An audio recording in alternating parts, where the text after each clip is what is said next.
We are live. Welcome to the live stream, everyone. Happy Easter to those who celebrate. Um, we're kind of just here. We're just going to be talking Rangers. I hope everyone is having a great day with their families. You're able to sit down and just enjoy the day with us. Me and Will both have the Yankee game on in the background. Go Yankees. Rangers, unfortunately, don't play today, but welcome to the live stream. We'll be here for a little bit. I don't know for how long. We're bored. Um, So welcome. Make sure you guys like, subscribe, ring that bell so you miss notification. If you're watching us on Apple or Spotify, be sure to give us a 5-star review. Leave your thoughts down in the comment section below. I don't know why I'm doing the regular intro. It's a live stream. Leave your thoughts and we'll respond to them throughout the live stream. Any questions you have, anything you want about the Rangers or any New York sports in general, because we're just here to chat. And make sure you follow us on all of our social media platforms at Fireside Rangers on Instagram, X, and TikTok. But yeah, Will Bruder's in the chat, says go Rangers. Absolutely. While we kind of just let the stream fill up, Will, talk to me about last night's game. Dude, that was that was wild. There were so much more scoring than I thought. Like for both teams, like I didn't think that. I mean, 13 combined goals is crazy. 8-5. Defense was just. I mean, neither team felt the need to play defense yesterday, which was kind of awesome. Goaltending was, just goaltending, but that was a cool, fun game for the Rangers because there were just so many milestones hit. Panarin's now inching himself closer to Gene Rattel for second most points in a season with 109. So he only needs 3 more points to set that record, become the only person in second place, lone sole person there.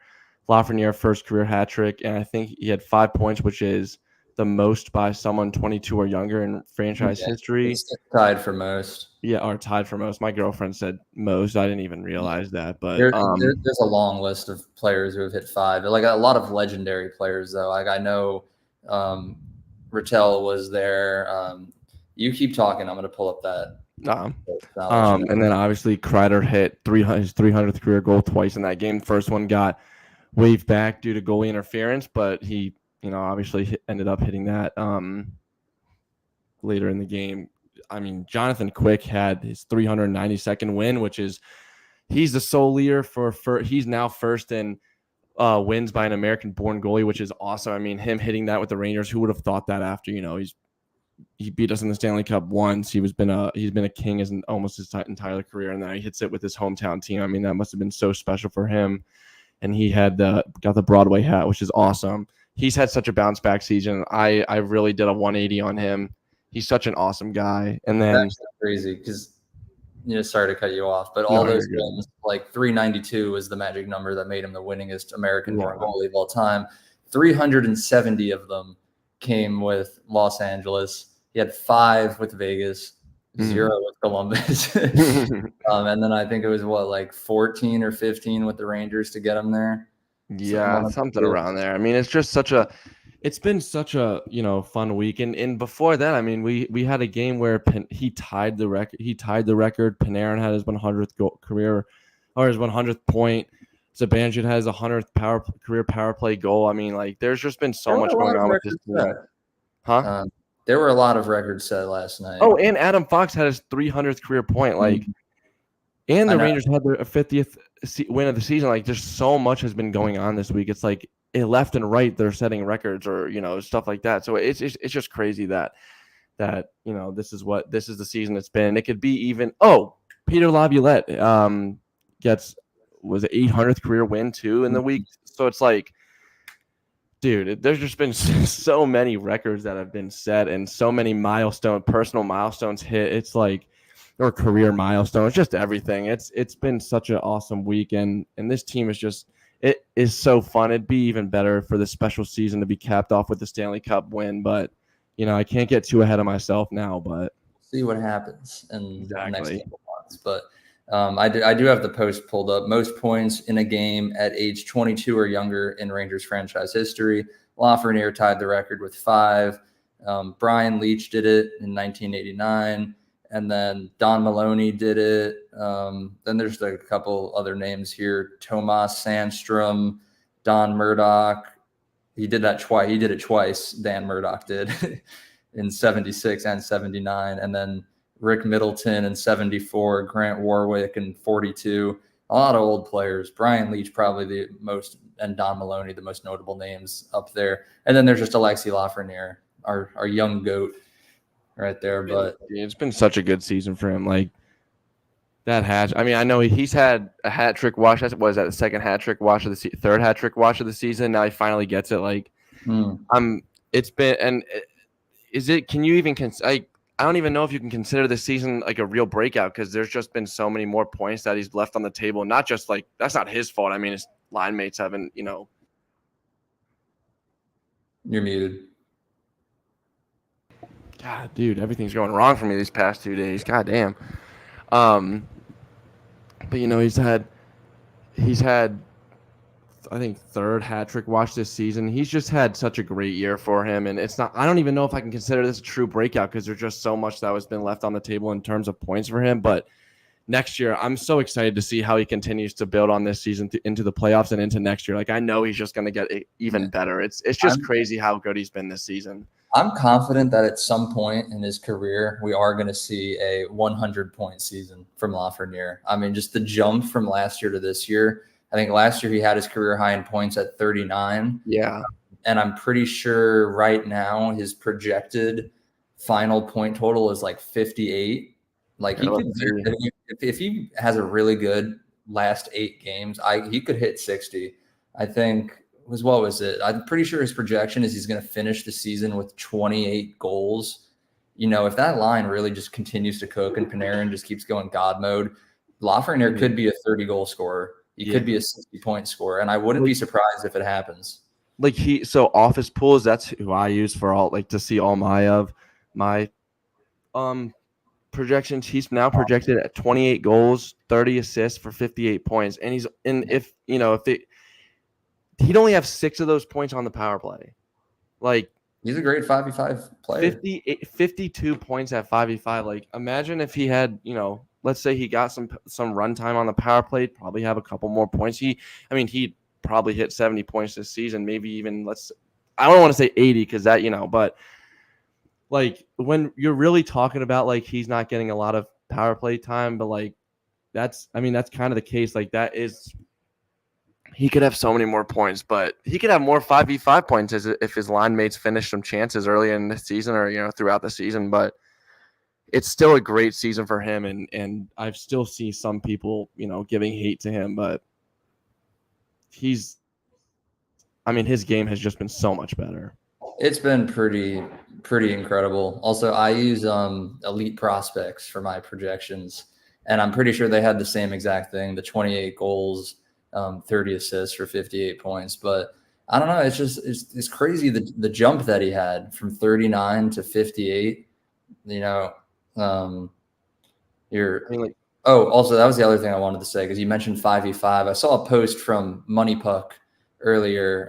Top forward lines in goals for at 5v5. The line of Panarin, Trocheck, and Lafreniere ranked like 8th in the NHL.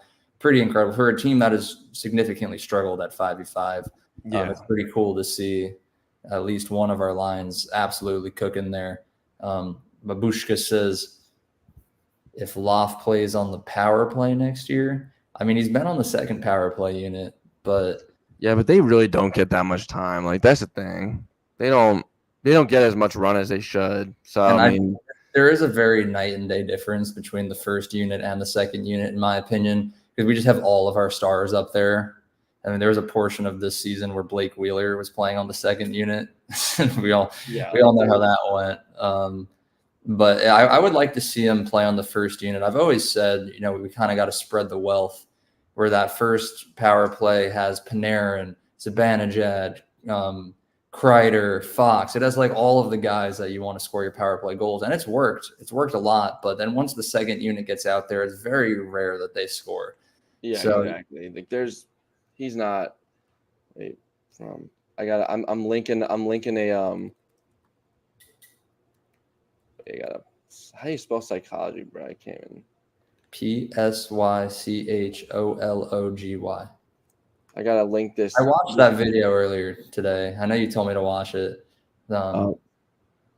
It failed. Whatever. We'll just shout it. It was called the NHL New York Rangers. Yeah. New York problem. It has a New York problem by Hockey Psychology, and there's like a little bit of the video that showcases Alexis Lafreniere and how he compares from last year to this year. And like last year, you can really see his game. Like he's driving play a lot more this season because last year he was the first guy to chase the puck when it got dumped in. Like that's the biggest thing is they were like Gallant was literally making him into a dump and chase checking forward on the third line. And now that he actually has, time, he actually is able to drive play and actually do what he's doing and do how he actually wants to play.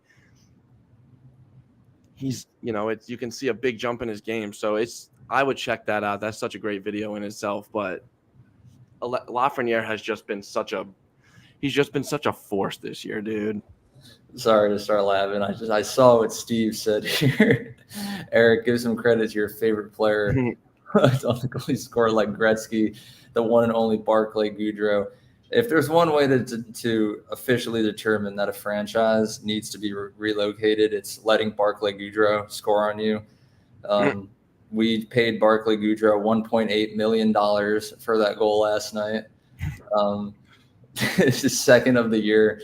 His first one was just the stupidest goal ever. Like against the Stars, what was that, November? It was the Oilers. He scored in like the final 15 seconds to make it 6-3 in a loss to the Oilers. We were like, thanks, Goodrow. That goal cost a couple million there. And then, last night he scored like another kind of pointless goal. We already had like 6. Did we need more? I'm happy to see us score, but it's fun. I'm just so happy that he scored all night because there's a 2-on-0 with him and Trocheck. Yeah, that would have been bad if you missed that. And dude, if Goodrow missed that goal, the hate that would have been unleashed, like I wouldn't have been able to make content about it because we like to keep it family friendly here. And I don't think I would have had words suitable for this channel if he didn't give that to Trocheck. But he scored, so it's cool, and I'm happy to see it. As much as we hate on Barclay Goodrow, it's all out of love. I like to see him score. Makes me happy when the Rangers win. Jack here likes to say Zach Jones is better than Keandre Miller. I disagree. I think there was a point in the season where Keandre Miller looked really, really bad. But since then, he's bounced back, certainly. And Zach Jones, since he's been up with the team recently, has looked really, really good. But if it comes down to like after this season, I can only pick one player to stay on the team. I'm probably still going to rock with Keandre. As much as we like to hate on him, I'm a big Keandre supporter. He was just really bad at that one part of the season. But so was everyone, for being fair. That's what I'm saying. Like everyone was bad in that stretch except for 3 players, and that was Panarin, Lafreniere, and Trocheck. Like I love Zach Jones, and he's come in and really solidified himself as the Rangers' 6th defenseman next year. Like he's been so good. He's been so much more physical. He's been good in all 3 zones. He's been really good in the offensive zone. Like just he's so much more noticeable than he has been. He's finally gotten a run, but Keandre is a very good defenseman, and he was showing that Trouba was, kind of dragging him down, and him playing with Schneider was very good for his game. But shout out Brady Schneider too. He's looked really good recently.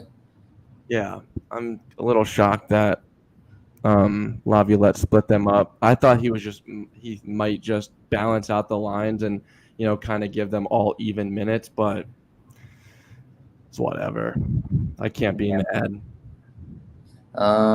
Yeah, Jack says his trade value is higher than his worth. Maybe, the Rangers could get a pretty nice package in return for Keandre, but I'd rather keep him. I think he's the type of player that the Rangers do need to definitely help us become Stanley Cup contenders, which we already are. But, speaking of the Stanley Cup, let's pull up the standings here. Let's transition into that. Because Carolina, of course, won again last night. There's just no stopping them unless you're us. So we're still only 3 points ahead of them, but we do have a game in hand, which is nice to see. And then now Washington now sits in that third Metro spot. They started cooking all of a sudden. And if the playoffs started today, the Rangers would be facing the Philadelphia Flyers. Pretty interesting switch right there. Who do you think is going to come out on top of that little battle there, Washington or Philly? Yeah, I think Washington, just because of how hot they are right now. I think that they have, the momentum swing is in their favor. Obviously now, I mean, I was very shocked. I think I looked at it last night. Hot. They're 6-3-1 in their last 10. I mean, but Philly's only 3-5-2. Yeah, but Philadelphia, they've been playing like bad hockey for a while. Like Washington has been playing like some solid hockey for the last, couple of weeks, but they were written off They were written off last month that they weren't going to make the playoffs, and now they're sitting third in the Metro. I was kind of shocked. Like last night I checked before I went to bed the standings, and I guess it just didn't register in my head that the Capitals were right there until I checked this morning, and I was like, oh my gosh, it's Washington. But yeah, no, it's like a little bit of a tight race there for the Eastern wildcard spots. Like obviously Tampa has a pretty strong hold on the first spot. They might even catch up to Toronto. And get a divisional spot. But then Washington and Philly both have 82. And then Detroit, I know Detroit's been struggling, but they're right there at 80. One game is the difference right there. And then even like the Islanders at 77, if they make a strong push, which I doubt they will, and hopefully they don't. But they could easily catch up. So it's a tight race. We know the Rangers have clinched home ice in the first round minimum. So, they're either going to finish 1 or 2 in the Metro. It kind of just depends if we win the Metro or not, which again, I fully believe that we will. Me too. I think they will as well.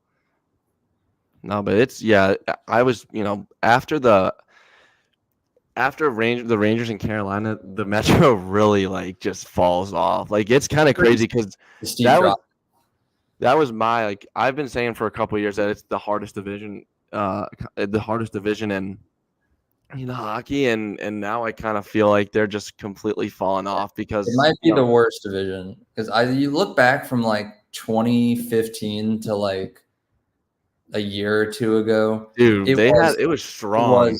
It was the hardest division because everyone was good. There were teams that if they played in any other division would have made the playoffs, but they don't because everyone. I mean, the Rangers were good. Washington and Pittsburgh were good.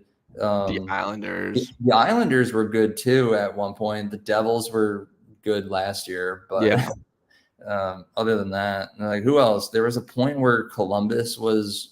Columbus in 2018-19, they swept in the first round. They swept the Lightning in the first round. You can thank they went to the playoffs the next year too. They were good at for a couple years. Yeah, because I used to always say Metro is the hardest division, and then the Pacific was the easiest. But the Pacific is still kind of weak this year.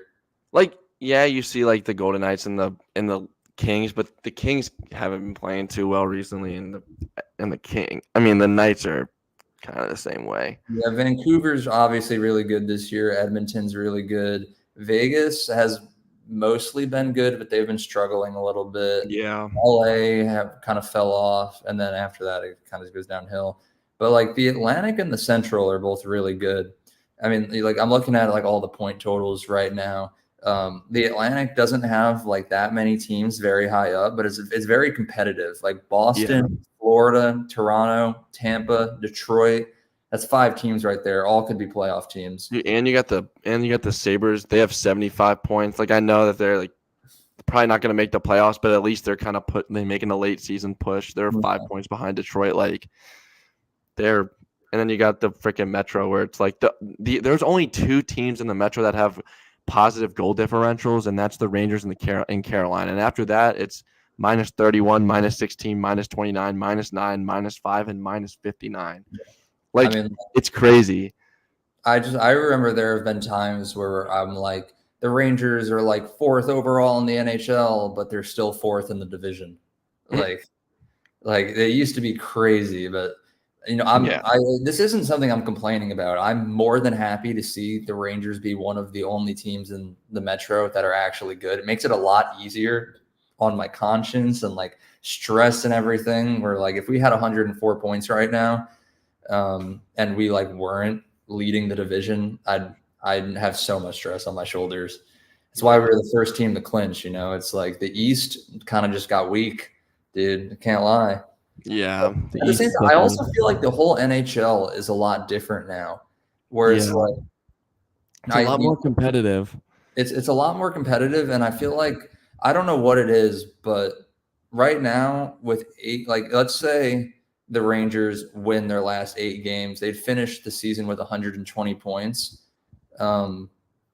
Like to me, that is like where you would see teams win the President's Trophy. But like I don't know. I can't verbalize this correctly. I feel like in the past, teams have had a lot better records at this point in the season than we're at now. Like I remember used to always saying like, if you want to make the playoffs like solidly and safely, you need to have like less than 20 losses. Like finish the season with like 18 or 19 or 20. But then now all these teams are already at like 20, 23, 24 with all these games left remaining. I feel like teams that are contenders are losing a lot more than normal.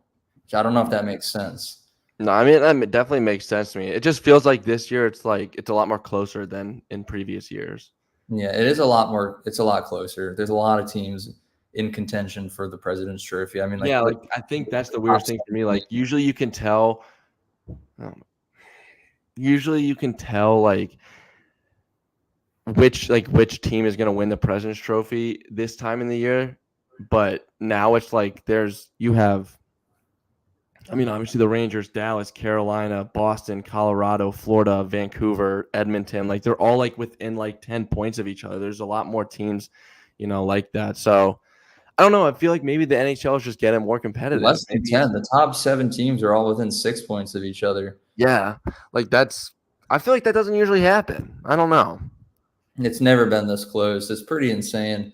But the Rangers do have a relatively easy schedule for the rest of the year. After Colorado, we're kind of just on cruise control. We played Arizona. I know we played Pittsburgh. I know we played Montreal, Ottawa, the Flyers, the Islanders. A lot of easy teams there. And I don't want to say easy as in like it's going to be an easy game, but a lot of teams are outside of the top 15. Yeah. If the Rangers play like they normally do, it shouldn't be that much of a problem. Yeah.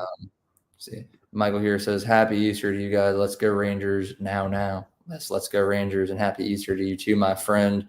Babushka says, "Panarin for the heart." We just made an episode about that yesterday, so be sure to check that out too. Because I don't want to go too deep into it, but I think we're both in agreement that he is the Rangers MVP. He deserves to be in heart contention, but he probably won't get it, just knowing how the NHL works. Yeah. But yeah, I don't know. It's going to be an interesting ride to the end of the season. I know I'm excited to see what happens. I really just want to know what the playoff seeding is going to look like. There's anything can change, and one game can mean so much at this point with how close everything is.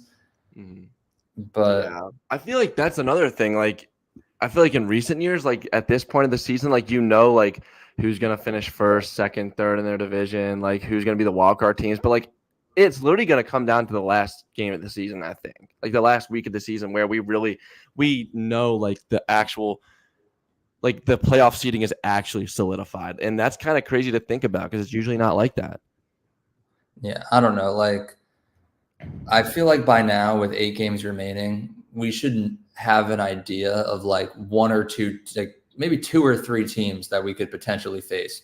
But right now I feel like it's 5 or 6. Yeah. Like we know that we're not going to face Carolina because we've locked up the top 2 spots in round 1 at least.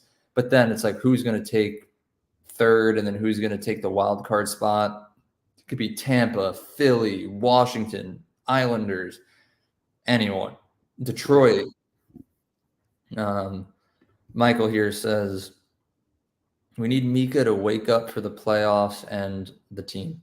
I don't know what that last part means, but Mika waking up for the playoffs. I feel like he's been better recently. Still not where we would need him to be, but he's progressing. In my opinion. I would agree with that as well. I think he's progressing too. Like you can definitely tell he's playing a lot better than before, like when he was before the trade deadline, in my opinion. And I think he'll get hot at the right. He always gets hot in the playoffs, or like not like right around them, but like maybe he'll get hot before then, and keep there's Anthony and wake up for the playoffs. But he's definitely gotten better. So yeah, I mean, here's my thing, right? Like, he's not scoring a lot of goals this season, but he's still scoring points. He has a lot of assists, and to me, right now at least, it kind of balances out because Panarin is scoring more goals than ever. Lafreniere is scoring more goals than ever. So Mika is still getting those points, and we're still getting the goals. They're just coming elsewhere. And sure, in the playoffs, would I also like to add on some Mika goals as well? 100%, absolutely. But I don't really, at this point of the season, see it as like a team destructing problem. It's like we will be fine without him scoring the goals himself as long as he keeps getting the assists and there are goals being scored. Yeah. So that's the way that I look at it right now. Maybe in the playoffs that'll change, but we'll see what happens. It's gonna shout out Tony here. Happy Easter, my beautiful boys. Happy Easter to you too. Happy Easter, Tony. I tried to get Tony on the stream today, but he was leaving to go be with his family. So obviously that's more important than discussing the Rangers with me and Will. Right?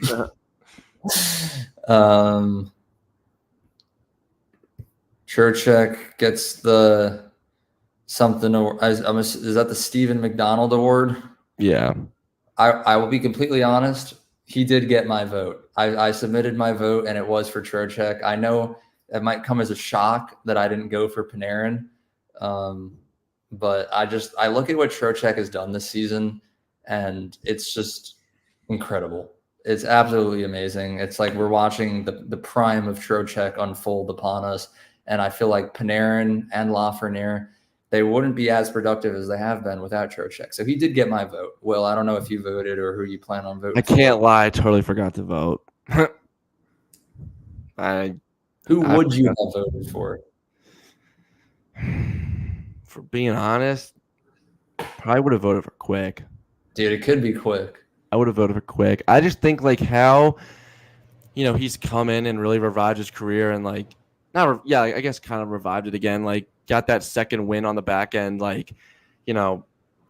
coming in and also helping when Shesty wasn't at his he wasn't at his game. He was down on himself and holding that down, and like that stretch of hockey could have gone so much worse if we didn't have Jonathan Quick. Like he's just he really held it down until Shesty got back on track, and that's why he'd be mine. Like I mean I definitely understand Trocheck too. There's so many players on this team that would make it hard for me, but I think Jonathan Quick coming in and doing what he's done and really helping out this team when they needed him most was huge and really helped them, maintain their spot at the top of the division and in conference and the league in general.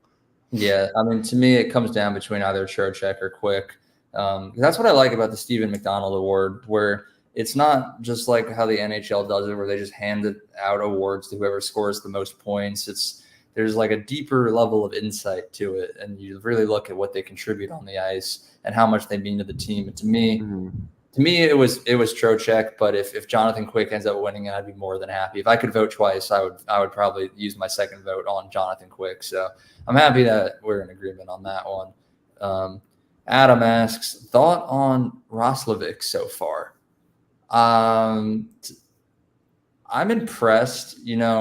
It's weird though, because last year, we went out and we got the superstars that were scoring all the points and everything. But this year, Drury kind of had a different approach to it, where he's like, we have our stars already. We have the Chris Kreiders and the Zibanejads and the Panarins. What we really need is to get like depth players, even the Roslovic's on the first line, but like role players that are going to do specific things on the ice that aren't just scoring points.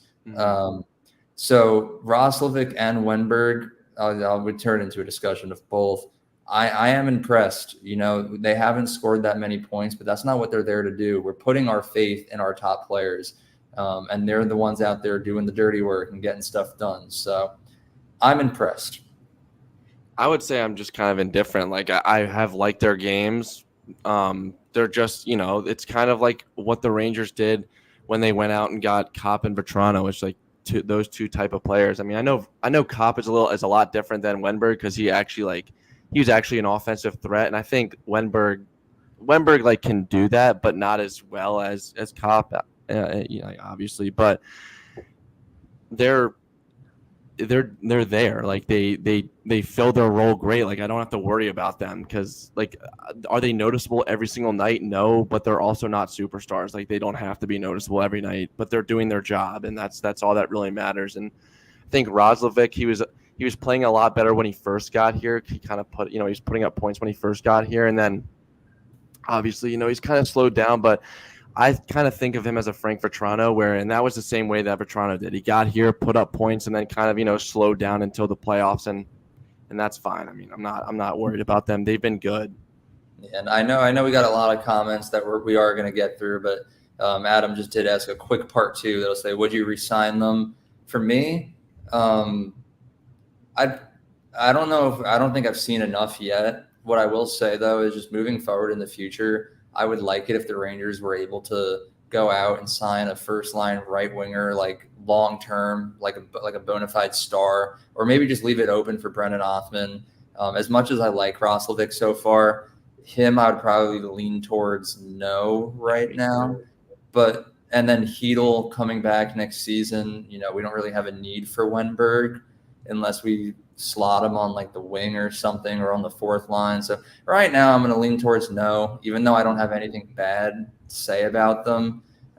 It's just because we have so many other players in our system that are young and deserve the chance to play. So that's just my opinion on it. Maybe that'll change. Maybe Wenberg will go on a crazy like 30-game point streak in the playoffs and we'll win. No, that's how I feel too. Like I probably wouldn't re-sign them right now just because there's so many guys like Perreault, like Babushka just mentioned him. Obviously, Perreault is one of our top prospects. You have to leave something open for him. Othman, you got guys that can fill in the bottom 6 for cheap, like Brett Berard and Sikora. So I'm leaning towards no, but that's not because I'm not happy with how they're playing. Like it has nothing to do with their play. It just has to do with what we have in our system and in our pipeline and what stuff like that. So I lean towards no.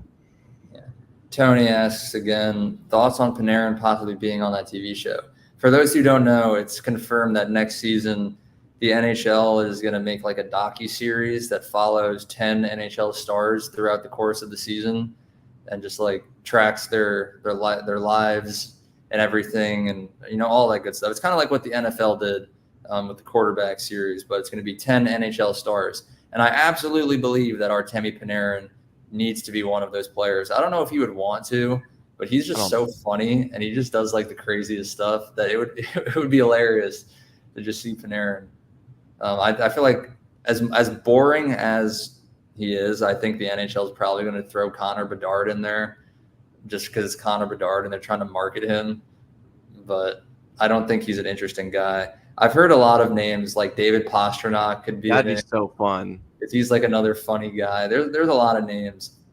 Throw Matt Rempe in there too. I want to know what that guy's up to. Lafreniere, just him drinking beer every day. But Will, did you see my my story or the tweet about Panarin talking about his favorite Kreider memory? Yeah, he doesn't call him a horse because he feels like that's multiple. He calls him a whore, and Kreider doesn't like that. This is the exact Panarin quote on his favorite Kreider memory. I usually call him horse. Because I don't have enough English, I think horse is like many horses. So I just call him whore. He's not happy with that. I think that's so funny. He's just such a funny guy. He's actually the funniest dude. He is so funny. He doesn't even try. Like I don't know, man. He's like a fish out of water. He's like a Russian guy. He'd be perfect for the TV show, but I know there's been like many of people have said like he hates being on like video and television. So like I doubt he would do it, but he would be him and Pastrnak would be perfect because they are just like they're just so funny. They don't even try and they're funny. They are two of the most I don't know. I love them and they're funny, but I doubt Panarin does it. But that would be so perfect for him. Yeah, it's pretty crazy. Let's see here. Roger says Happy Easter. Happy Easter to you too. We're talking. People still talking about the Stephen McDonald Award. Lindgren is a name that Mikey just brought up here. I could see it. I love Ryan Lindgren. Definitely gives that extra effort. I think we'll probably start to wrap up soon, but the last thing we'll touch upon is the over-under for tomorrow's game. I'm being completely honest with you. I don't even know who we play tomorrow. It's kind of one of those things I just wake up and I'm like, oh, it's game day. I mean, Pittsburgh. Yeah. I don't know. I don't even know the over-under. I'm not a big better, so I don't bet at all, actually. I actually hate it. I don't like to bet on the Rangers because I always bet for us to win and then we lose. But I like to make other bets. But this will, you know what? This will be the perfect transition to end it with your parlay, Will. He's gone. Oh, that was a good throw by Trevino. I'm sorry. All right. You might be behind. Let's see what my parlay would be today. I'm gonna go with under. I don't know like what everything is. I'm gonna go under. I'll tell you what it is in a second. Just go to the other parts of it. And then, I'm gonna go with Panarin, assist, Adam Fox power play point, over 1.5 points, I guess, on the power play for him. Nice. I'm gonna go with Lafreniere goal. And I'm gonna go with Roslovic. I like that. Roslovic what? Goal. Sorry. Roslovic goal. It wouldn't let me see the over under, but I'm gonna. Did you say over or under? Yeah, I think I said under. We're gonna say under 5.5 goals. How many did I just say? 3? No, I had a power play point. But that could also go with like a Panarin goal. I'm going to say under. I think the Rangers score 4 goals tomorrow. Yeah, it's going to be a Shesterkin shutout, 4-0 win, 8-point night by Artemi Panarin. He's just going to make it happen because he can do that. He's going to score the goal, the primary assist, and the secondary assist on all 4 goals. But that about wraps up this discussion. I've got a lot of cooking that needs to be done. I've got some ham to cook and some mac and cheese and everything. So I'm going to get to that. But thank you to everyone who joined us on our Easter live stream. It was great to sit down and chat with you all.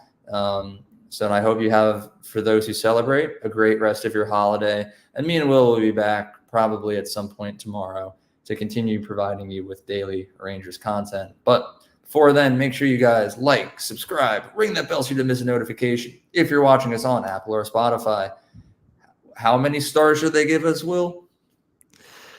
5. And make another account. Give us 10.